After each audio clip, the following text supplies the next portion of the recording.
हमारे साथ में राकेश रंजन जी जुड़े हुए हैं। झारखंड और बिहार की चर्चा थोड़ी सी डॉक्टर साहब ने की है।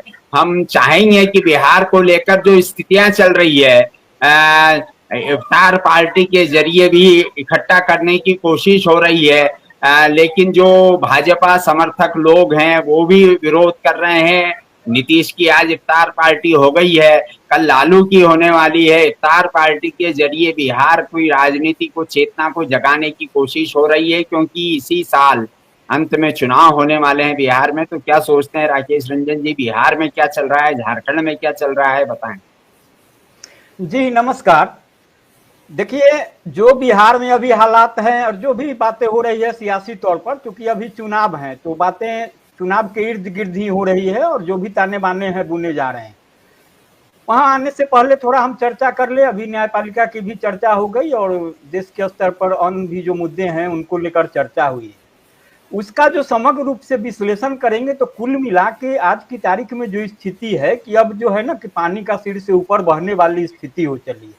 लोकतंत्र का जो तमाशा बन रहा है पूरे मुकम्मल तरीके से, उसमें सबों की समान भूमिका हो रही है। जो लोकतंत्र के चार स्तंभ कहे जाते हैं, कार्यपालिका, विधायिका, न्यायपालिका और मीडिया जो कहा जाता, ये तमाम लोग अपने स्तर से जो करते दिख रहे हैं और उससे जो आम जनमानस में संदेश है और उसको लेकर छटपटाहट भी है कि अब लोकतंत्र की ताबूत में एक तरीके से ही लोग आखिरी कील ठोकने का काम कर रहे हैं। जिस तरीके से न्यायपालिका से बात हुई, जो आप देखे इलाहाबाद कोर्ट का जो फैसला आया, जो जज साहब वहीं से स्थानांतरित होके गए दिल्ली, उनके यहाँ जो नोटों का बंडल और तमाम चीजें, उसके बाद भी जो सवाल उठे और उन सवालों के जवाब ढूंढने की दिशा में जब सुप्रीम कोर्ट ने कदम बढ़ाया और जो तथ्य सुप्रीम कोर्ट के माध्यम से सामने आए उससे भी कहीं छिपा नहीं है कि उसका क्या निष्कर्ष निकलने वाला है और इन सवालों का क्या जवाब आने वाला है और फिर उसके बाद क्या स्थिति बनने वाली है उन लोगों के साथ जिन्होंने न्यायपालिका पर सवाल उठाए बड़ी शिद्दत से, गंभीरता से। खैर ये अलग बात है। बिहार की जो बात है तो वहां देखेंगे कि अभी नीतीश जी अब अपने बस में नहीं है। नीतीश जी अपने बस में नहीं है तो स्वाभाविक तौर पर जो उनके आजू बाजू के लोग हैं उनका इस्तेमाल अपने हिसाब से कर रहे हैं। क्योंकि नीतीश कुमार चेहरा है तो नाम उनका आता है, तो तय करना जनता को है, समझना जनता को है। लेकिन इसके समानांतर नीतीश कुमार को हाशिए पर धकेलने के लिए या सत्ता से बेदखल करने के लिए जो भी ताकतें हैं, वो या भाजपा हो या इधर विपक्ष में आप राजद को देख लीजिए, कांग्रेस हो, जो भी हो, इन लोगों की जो कवायद है उसमें भी कुल मिलाकर बस वही लक्ष्य सत्ता है। कहीं ना कहीं स्पष्ट रूप से जनता के बीच यह संदेश नहीं दे पा रहे हैं ये लोग कि नीतीश हटे तो क्यों हटे और क्या हो। भाजपा को नीतीश हट जाए, उनको मुख्यमंत्री की कुर्सी चाहिए। लालू जी को नीतीश जी हट जाए, तेजस्वी यादव को कुर्सी चाहिए। कांग्रेस को कुर्सी तो नहीं चाहिए, कुर्सी की स्थिति नहीं है तो हमको कुछ ज्यादा से ज्यादा सीटें चले चाहिए। चिराग पासवान को भी लग रहा है कि कहीं कुछ ऐसी परिस्थितियां बन जाए कि कहीं हम भी मुख्यमंत्री बन ले। एक पिताजी का सपना था जो पूरा नहीं हुआ तो कहीं हम ही पूरा कर ले उनके अधूरे सपने को, क्योंकि उनके उत्तराधिकारी हैं। हर एक स्तर पर यही स्थिति है। क्योंकि आप देखेंगे कि छटपटाहट है। छटपटाहट का जैसे सुनील जी ने एक उदाहरण दिया कि अभी जो इफ्तार का आयोजन नीतीश कुमार ने किया था, ये परंपरा पुरानी है और ये जगन्नाथ मिश्रा का बिहार में, जहां तक हम समझते हैं, जानते हैं, उन्होंने ही ये सब कारोबार शुरू किया था। उससे कितना इफ्तार का लेना होता है और कितना मुस्लिम बिरादरी का तमाम चीजें और पॉलिटिकल जो इफ्तार होता है उसमें कौन लोग पहुंचते हैं, हम लोग भी जाते रहे हैं तो देखते रहे। खैर इन्होंने आयोजन किया, अभी चुनाव है तो स्वाभाविक है इसका महत्व भी है।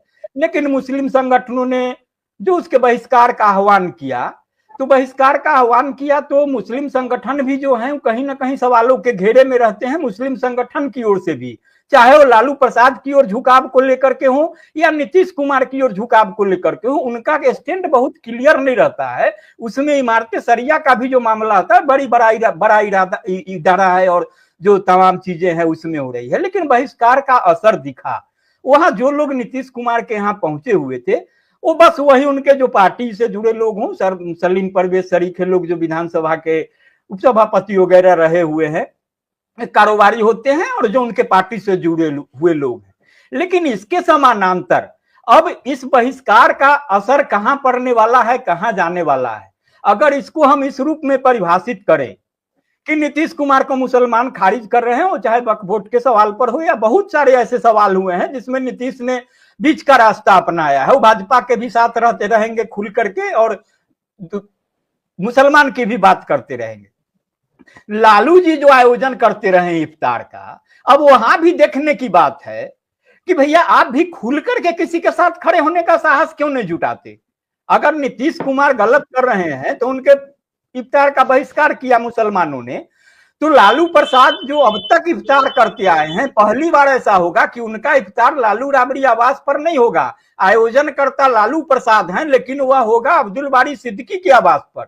तो भैया आप क्या क्या क्यों डर हो गई आपको, क्या दिक्कत है, क्या परेशानी है कि आप मुसलमानों को अपने आवास पर बुलाने से परहेज रख रहे हैं। तो यह भी संदेश जा रहा है, जितनी नाराजगी नीतीश कुमार से हो रही है तो उधर उनका फायदा जो मिलना चाहिए वही इनको भी नहीं मिला कि भाई आप हमसे क्यों दूर हो रहे हैं।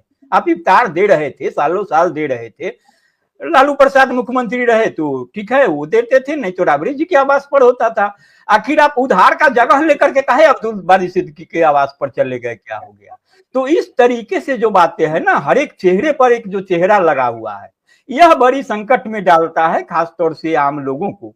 और कुल मिला के जैसा कि मैंने कहा भी कि जो लोकतंत्र की स्थिति है और जिस तरीके से बातें हो रही है वही झारखंड में भी है। जनता के लिए कुछ नहीं हो रहा है, सब आपस में सियासी खींचतान, सत्ता पक्ष विपक्ष में।